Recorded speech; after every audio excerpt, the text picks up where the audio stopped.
Halo Gaza, halo Adi, selamat Halo sore. Halo Adi. selamat sore teman-teman. Sore-sore. Apa kabar nih semuanya? Luar biasa. Baik, luar biasa. Semangat kan, guys? Alhamdulillah. Gaza kemarin OJT-nya di KPPN mana? Aku OJT di KPPN Bogor. Oh, KPPN Bogor. Kayaknya aku sama Adi penasaran banget tentang Ya, pengalaman kamu di sana. Ya nggak sih, Di? kita ngapain aja? Oke, aku cerita ya mengenai KPPN Bogor dulu ya. Boleh, Ya, boleh, sih? boleh. Ya. Jadi KPPN Bogor itu kan instansi vertikal di CPB kan. Dan dia itu bertanggung jawab langsung ke Kakanwil DCPB Jawa Barat nih tempatnya si Adi. Kayak Adi ya. Ya, ya. Betul. Terus KPPN ini tuh termasuk ke tipe A1. Jadi dia punya 4 seksi dan 1 subbagian. Berarti Apa aja tuh? saksinya lumayan banyak ya, Gaza Ya ya. lumayan. Soalnya dia tuh meliputi di Kota Bogor, Kabupaten Bogor, sama Kota Depok Oh, gitu. iya. Ada 4 seksi: pencairan dana, bank, MSKI atau manajemen satker dan kepatuhan internal, terus verifikasi dan akuntansi, terus satu lagi subbagian umum gitu. Tapi selama aku OJT di sini ternyata aku menemui beberapa permasalahan nih di sini. Oh iya, serius. Iya, ya kan ampun. udah dari Maret nih aku di sini. Jadi itu yang pertama kayak permasalahan masalah ini nih, kanal resmi KPPN tuh kayak kurang update gitu. Kanal resmi kan ada website sama media sosial kan. Media sosial tuh kayak Instagram, Facebook. Itu kayak kurang update. Terus di websitenya tuh ada beberapa halaman yang bahkan tuh nggak bisa diklik gitu. Ya ampun. Terus informasinya juga nggak update-update gitu. Kayak Struktur berita organisasi sama cuman artikel gitu-gitu ya. iya, itu terakhir aja update tuh Juni kemarin setelah sekian lama nggak update lagi gitu. Terus yang kedua tuh permasalahannya kurang inovasi sama kurang mengikuti teknologi. Oh. Inovasi ya misal konten tadi kan media sosial itu. Terus juga inovasi dalam organisasinya sendiri juga aku rasa kurang sih. Gimana? Kira-kira kenapa tuh inovasinya kayak nggak terlalu dimaksimalin gitu, penyaluran inovasinya kurang dimaksimalin? Nah, kalau menurut aku nih, karena di KPPN ini itu didominasi sama generasi baby boomers. Baby boomers itu ya sekarang umur 57 ke atas sama generasi X. Oh, Itu yang sekarang umur 40 sampai 57. Jadi tuh kayak kurang bisa mengikuti, kurang adaptif gitu. Jadi anak Walaupun muda ada di sana dikit ya. inovasi, iya anak muda di sini tuh tergolong dikit gitu loh. Walaupun ada inovasi itu nggak terlalu diterusin dengan konsisten gitu. Yang ketiga itu kayak kurang dukungan peralatan buat melaksanakan pekerjaan. Dan ini tuh masalahnya cukup banyak sih. Ada perangkat lunak sama perangkat fisik. Perangkat lunak itu perangkat kayak prosesor komputernya itu kayak ketinggalan zaman gitu. Oh gitu. Terus kayak printernya juga sering macet-macet. Buat Zoom meeting itu tuh terbatas banget, kamera eksternalnya tuh kayak masih nggak jernih gitu loh. Terus juga nggak disediain mikrofon eksternal gitu, jadi nggak efektif gitu buat Zoom. Mana tuh kalau nggak disediain mikrofon eksternal? Jadi kayak suaranya tuh harus ditinggiin gitu biar nyampe gitu. Permasalahannya ada lagi yaitu kurangnya kedisiplinan pegawai. Maksudnya tuh disiplin waktu ya. Soalnya tuh sering nih masih aku lihat pegawai-pegawai yang kurang tepat waktu masuk kantor gitu. Pandemi kan ini absennya online kan. Masuk kantornya tuh terlambat gitu, lebih dari jam 8 misal gitu sih, guys. Ternyata lumayan banyak ya kayak tantangannya gitu di KPPN Bogor. Oh ya, kebetulan banget nih guys, aku tuh kemarin sempat baca-baca ya tentang salah satu BUMN yang juga punya cabang gitu sih di daerah-daerah Telkom, PT Telkom. Oh, Pada tahu kan? Telkom. Jadi menurutku kita tuh sebenarnya bisa banget gitu ngelakuin benchmarking gitu ke PT Telkom ini. Kenapa? Karena emang PT Telkom itu punya satu core value, namanya itu akhlak ya kalau misalnya disingkat. Jadi akhlak itu singkatan dari amanah, terus kompeten, di mana mereka tuh empower pegawainya atau karyawannya itu untuk terus belajar seperti itu, terus dan mengembangkan kapabilitas. Terus hanya ini harmonis, terus L-nya loyal, adaptif dan kolaboratif, K-nya yang terakhir banget. Nah, jadi adaptif ini menurut aku juga nyambung banget ya guys, inline banget sama cerita yang Gaza sampein tadi, ya nggak sih? core value ini juga bisa banget diterapin di KPPN.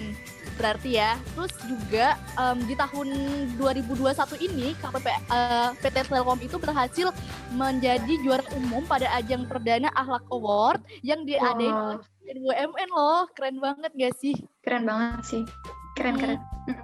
Dan mungkin walaupun tipe stakeholder antara KPPN Bogor sama PT Telkom ini berbeda gitu ya, cuman beberapa hal itu masih sangat relevan gitu untuk dapat diterapkan di KPPN Bogor gitu. Maksudku hal-hal yang bisa kita pelajari dari si PT Telkom ini. Contohnya kayak bagaimana sih pengadaan fasilitas di PT Telkom yang sangat mendukung produktivitas pekerjanya. Kemudian bagaimana mereka mengelola kanal resminya gitu ya, hingga pengaturan-pengaturan tentang kedisiplinan pegawai. Karena PT Telkom juga menang juga nih kemarin nih The Best Digital Human Capital Development di tahun 2019 dan juga menang PR Award gitu. Mereka menang sebagai pemenang terbaik gitu. Mantap banget sih. Emang bagus sih PT Telkom itu. Jadi tuh kalau berdasarkan permasalahannya si Gasa tadi ya yang di KPPN di Bogor itu, jadi di PT Telkom itu websitenya itu udah update gitu loh. Jadi beritanya ataupun siaran persnya itu tuh udah update. Jadi masyarakat tuh udah bisa tahu gitu loh informasi yang paling terupdate dari PT Telkom gitu. Di sana itu kalau dari info yang aku dapat itu, jadi di sana itu ada sebuah platform gitu ya sebagai wadah dalam mengumpulkan ide-ide kreatif dari para pegawai yang mempunyai ide terkait inovasi gitu loh. Jadi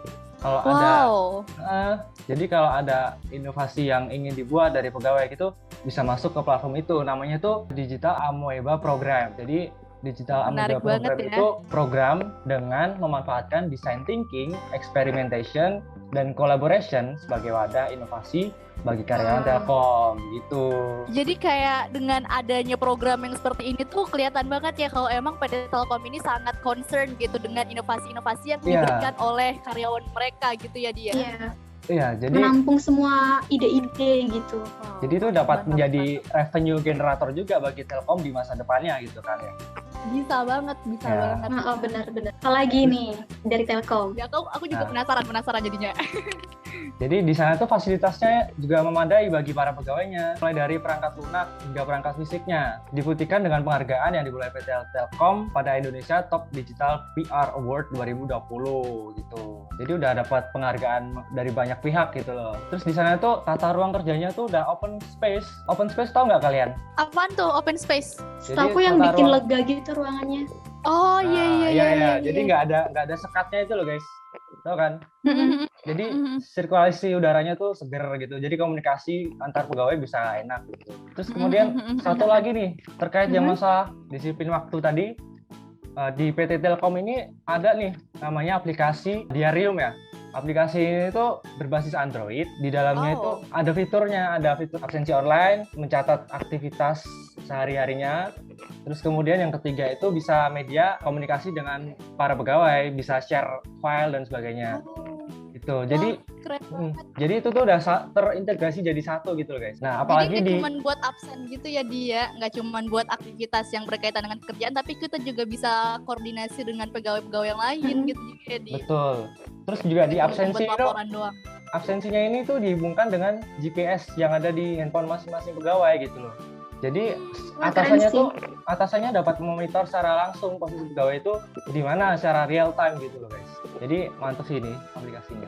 Wow. Kalau diterapin di KPPN tuh mantep sih, karena menuntut kejujuran juga ya berarti ada GPS-nya gitu. Cuman mungkin kalau misalnya kita review lagi gitu ya pasti di saat hasil benchmarking ini diterapkan gitu di KPPN Bogor itu pastinya terdapat beberapa tantangan ya.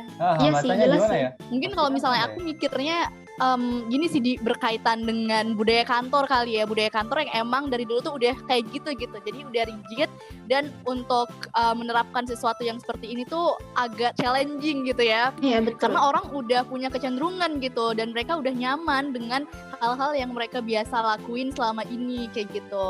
Zona nyaman ya. Iya bener banget, apalagi kalau misalnya dihubungkan sama yang Gaza bilang tadi yang terkait generasinya, pengadaan fasilitas juga tadi tentunya tantangannya sih ada di bagian anggaran kali ya, karena kalau misalnya kita pengen pengadaan gitu kan pasti butuh anggaran yang memadai kayak gitu. Oke. Ya, Kalau setuju. Gasa gimana tuh? Barang dan jasa. Sebagai Aku juga pegawai di KPPN. Benar-benar gak ada melihat aku melihat keadaan KPPN aku pikir ada beberapa hambatan sih kalau misal kita menerapin benchmark yang tadi disebutin ke KPPN Bogor. Yaitu yang menurut aku yang pertama itu SDM di kami itu kurang gitu loh, yang bisa mendalami bidang programming. Misal tadi mau bikin update informasi website atau bikin aplikasi kayak Diarium, itu kan butuh kompetensi kan. Sedangkan bener banget sih, sedangkan di KPPN ku aja yang berusia muda itu dikit, yang punya minat di pengembangan teknologi nggak semuanya gitu. Apalagi yang punya kompetensi di bidang itu. Selanjutnya dominasi jumlah pegawai yang termasuk generasi baby boomers sama yang generasi X gitu. Itu kan akan memasuki usia pensiun tuh yang baby boomers itu. Terus kedua generasi ini tidak semua adaptif gitu terhadap perkembangan teknologi informasi. Terus ngomong-ngomong nih, kalau misalnya nih ya, hasil benchmarking tadi tuh beneran bisa diterapkan nih di KPPN, dan ternyata itu tuh sejalan banget loh guys sama nilai aneka. Jadi kelima nilai aneka itu emang inline banget nih dengan hasil benchmarking kalau misalnya berhasil diterapkan. Yang pertama nih contohnya akuntabilitas ya, dengan peningkatan kualitas penyebarluasan informasi melalui kanal resmi KPPN, itu termasuk kanal sosial media ya berarti, maka itu tentunya bisa meningkatkan akuntabilitas KPPN Bogor, ya nggak sih? Iya benar banget, aku setuju. Terus kalau misalnya dari segi nasionalisme nih, kan salah satu perwujudan dari penerapan nilai nasionalisme itu adalah bekerja dengan sungguh-sungguh ya. Jadi dengan adanya penggunaan aplikasi Diarium yang kayak tadi yang dapat memonitor GPS, kemudian aktivitas pegawai, terus pegawai juga bisa berkoordinasi langsung di aplikasi yang sama gitu ya. Mungkin nanti namanya bukan Diarium gitu ya, mungkin disesuaikan dengan KPPN-nya. Aku yakin gitu kalau misalnya hal ini tuh bisa memacu semangat dari para pegawai untuk bekerja lebih disiplin dan sungguh-sungguh lagi, dan ini tentunya relevan banget dengan nilai nasionalisme, ya nggak sih? Iya benar banget. Selain itu ada lagi yang terkait update berita tadi. Update berita tadi dan press release itu ya, yang di kanal resminya itu tuh berhubungan sama etika publik, di mana benar. Iya, benar banget. Jadi kan nilai di etika publik tuh ya itu mempertanggungjawabkan tindakan dan kinerja pada publik ya. Kalau udah di-update beritanya kan pasti kita udah memberikan ke masyarakat informasinya gitu. Jadi masyarakat lebih tahu kondisi kita seperti apa gitu. Ada lagi yaitu apa tuh? Kayak komitmen mutu gitu loh, berkaitan dengan komitmen mutu. Kan komitmen mutu itu ada 4 nilai dasar kan. Efektivitas, efisiensi, inovasi, sama orientasi pada mutu. Kalau misal tadi yang Adi bilang tadi kanal resmi, itu tuh masuk banget sama orientasi pada mutu. Soalnya itu kan menyangkut ke masyarakat juga kan. Terus kalau misal tadi yang kanal penyaluran inovasi itu, yang apa sih tadi pakai digital amuba program bla bla bla itu masuk banget ke nilai yang inovasi. Jadi bagaimana menjaga mutu itu salah satunya dengan inovasi itu kan. Betul. Juga kayak fasilitas yang mendukung pekerjaan itu jelas banget itu mendukung nilai efektivitas sama efisiensi. Karena misal peralatan yang lebih canggih itu pasti lebih efektif jelas, terus juga misal kerjanya jadi nggak lemot, jadi lebih hemat waktu, hemat tenaga, lebih efisien gitu. Selain itu kan Diarium juga masuk ke anti korupsi nggak sih guys? Oh iya, gimana tuh? Iya bener. Kita menggunakan Diarium itu dapat mengurangi tingkat keterlambatan para pegawai kan. Nah jadi kita lebih disiplin dalam waktu gitu. Iya. Harus jujur itu karena ada GPS-nya. Iya betul.